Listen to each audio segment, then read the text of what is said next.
Welcome to the sixth video of the third section. The find methods in the WebDriver return web elements by using different locators.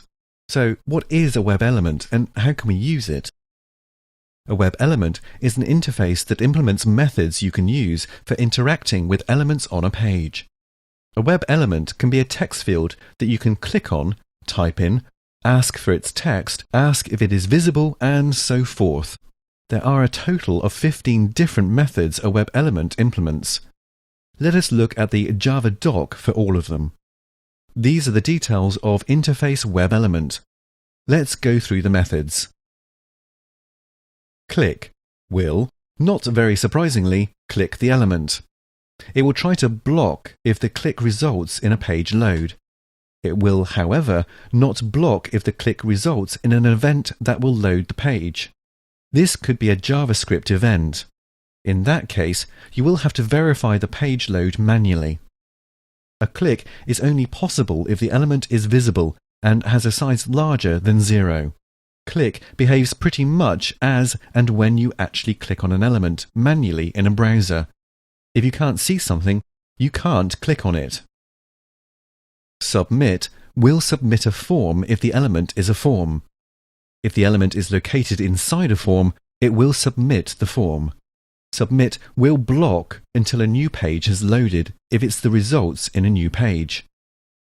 Send keys will send keys to the element. It will behave as if you type on a keyboard. Not all elements can receive keystrokes, so sending keys to that type of element will be meaningless. Clear will clear text entry elements. It doesn't have any effect on other types of elements.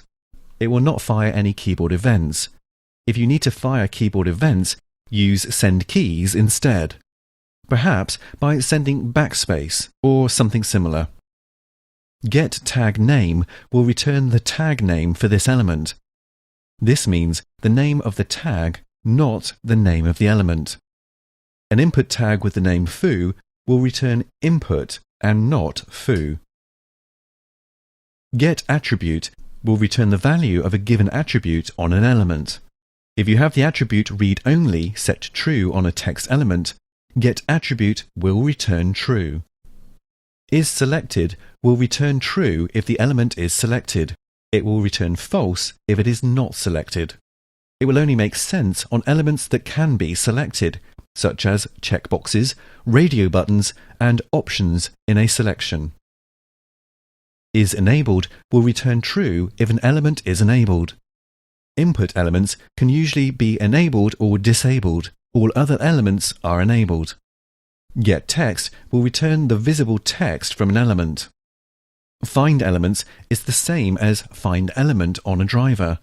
It will return a list of elements that satisfied the location criteria. Find element is also the same as find elements in a driver. It will return the first element that was found with the location strategy that you used. Is displayed will return true if the element is displayed on the web page. It will return false if the element is present but hidden on the web page. Get location will return a point that tells us where the left-hand upper corner of an element is located on a page. All elements are usually larger than a point, but this is the 0, 0 location for the element.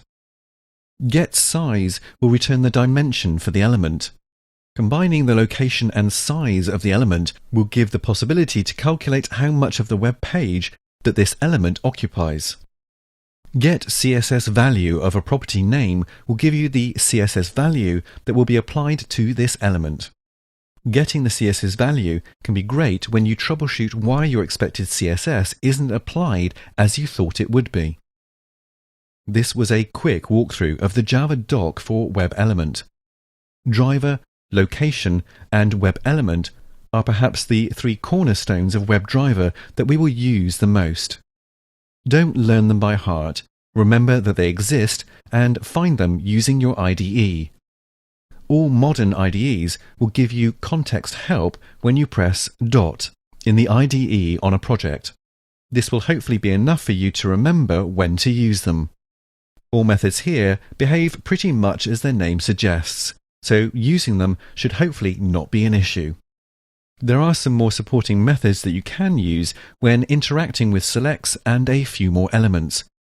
We will come back to them later. We have examined the most important low-level building blocks in this video. Join me in the next video, where we will look at the next level of building blocks, the page objects.